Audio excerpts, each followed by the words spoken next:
Bismillahirrahmanirrahim. I am Dr. Mahibullah Wazir. Today the topic is internal oblique muscle of the abdomen. We have done the external oblique, this one. Then deep to it is the internal oblique. And then deep to that is the transversus abdominis muscle, three muscles. And in the midline, this muscle that is rectus abdominis along with pyramidalis, small pyramidalis, if present. So we have done the external oblique, and then you can see over here, this is the iliac crest. This is the iliac crest. Alright, and then this ligament which you can see, this one from the anterior superior spine to pubic tubercle, this is the inguinal ligament. Okay, same. Before going like again over here, you see this is the inguinal ligament from the anterior superior iliac spine to the pubic tubercle. This is the inguinal ligament, and thus just superior to the inguinal ligament, this is the superficial inguinal ring through which comes out the spermatic cord or round ligament of the uterus. Okay, and this is the deep surface of the inguinal ligament.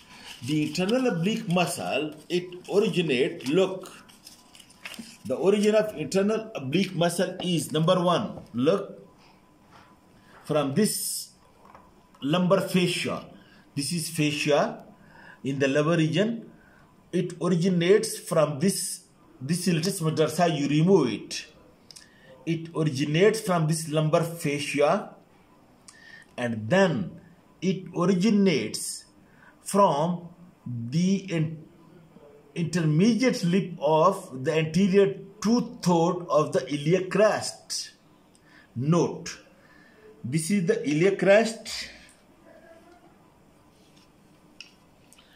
To the outer lip of iliac crest, anterior two-third is attachment of the external oblique. To this intermediate lip, anterior two-third is attachment of internal oblique, and to the inner lip, anterior two-third, there is attachment of transversus abdominis. In this way, the internal oblique originates from this lumbar fascia and then comes like that, and then it originates from the intermediate lip of anterior two-third of the iliac crest, and then note the point that over here, look, in continuation from this iliac crest, the lowest fibers, it originates from this inner surface of lateral third of the inguinal ligament. So in this way, these fibers, look, which originate from this inguinal ligament, they pass like that. Note the point. While the fiber that originates from it, it passes upward and medially. Those fibers, the transversus and internal oblique, both, the lowest fiber, it originates from the lateral part of deep surface of the inguinal ligament, and these fibers, both of these fibers, they travel like that over here by passing just anterior to this spermatic cord. These fibers originate from over here and passes superficial to this spermatic cord like this, passes superficial to that. Alright, now look at this diagram as well. You can see these are the fibers which originate from the lumbar fascia and from this iliac crest, and these fibers, this originate, you can see this is the inguinal ligament, these fibers that originate from the inguinal ligament, and this is the spermatic cord, and this is the superficial inguinal ring, and this you can see this is the spermatic cord. This fiber passes superficial to the spermatic cord. Okay, now note the point that this fiber that passes from the lumbar fascia and from the iliac crest, it passes upward and medially, and you can see these are the costal margin. Look, these are the costal cartilages. Combinedly, we call it the costal margin, which you can feel in your own very easily. That is the tips of the ribs which you feel. That is called as costal margin. This is the costal margin. Make it clear. Then these fibers of internal oblique, by lying deep to the external, it passes upward and medially, and over here it gets attached to this costal margin as well.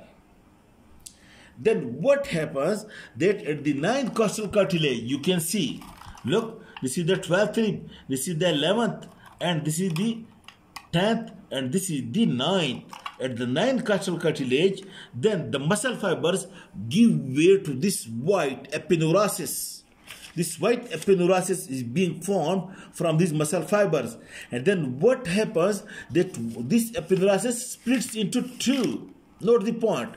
Superiorly, it is attached to this costal margin, while at the lateral border of this rectus abdominis muscle, the epineurasis of internal oblique splits into two, and one passes superficial to the rectus and one passes deep to the rectus, and the two layers again unite with one another in the midline in the linea alba. Of course, the anterior layer is also being supported by the layer of the external oblique as well, while the posterior layer is also being supported by the layer of transversus abdominis as well.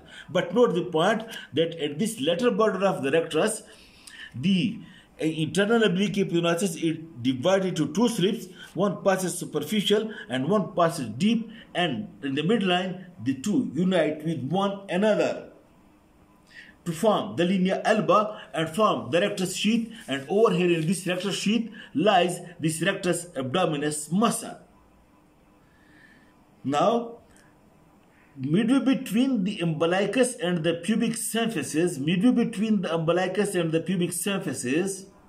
what happens that this posterior layer is being absent, and it ends in a curved margin like this. The posterior layer, it ends in a curved margin like this, and this posterior curved margin of the lower curved margin of the posterior layer, this is being called as the arcuate line.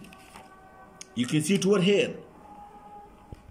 This is the arcuate line, and below this level there is no, all the three epineurasis, the three epineurasis of external, internal and transversus, all these lies anterior to the rectus sheath, and posteriorly below this arcuate line there is no posterior sheath. That's why when you give incision over here for operation and cut this anterior sheath and reflect the muscle, then there is no posterior sheath. You direct reach to the peritoneum. Note this point. This is the arcuate line.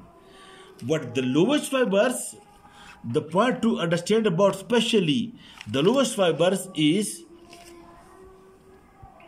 that these fibers of, look, again I told you, this is the inguinal ligament, and this is the superficial inguinal ring through which the spermatic cord passes, and inguinal ligament is attached to the pubic tubercle. Now these fibers which originate from the lateral part of inner surface of inguinal ligament, the fibers of the transversus and internal both passes medially just anterior to the spermatic cord, and then this turns downward by passing medial to the spermatic cord. Note this point, that these fibers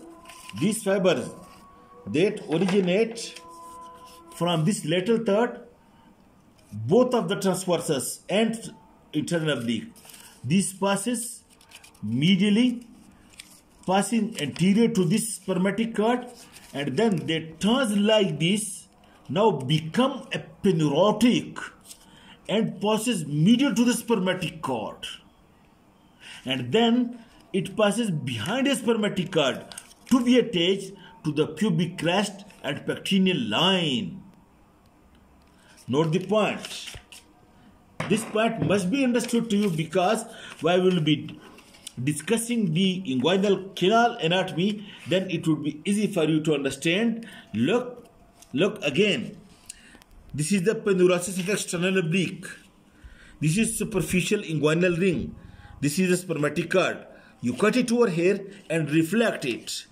Then you would see that from the deep surface of this spermatic cord, these fibers of the internal oblique and transversus originate, passes medially. Look, this is spermatic cord, crosses in front of the spermatic cord, and then you look, then become these fibers become aponeurotic. Look, this one, make it clear.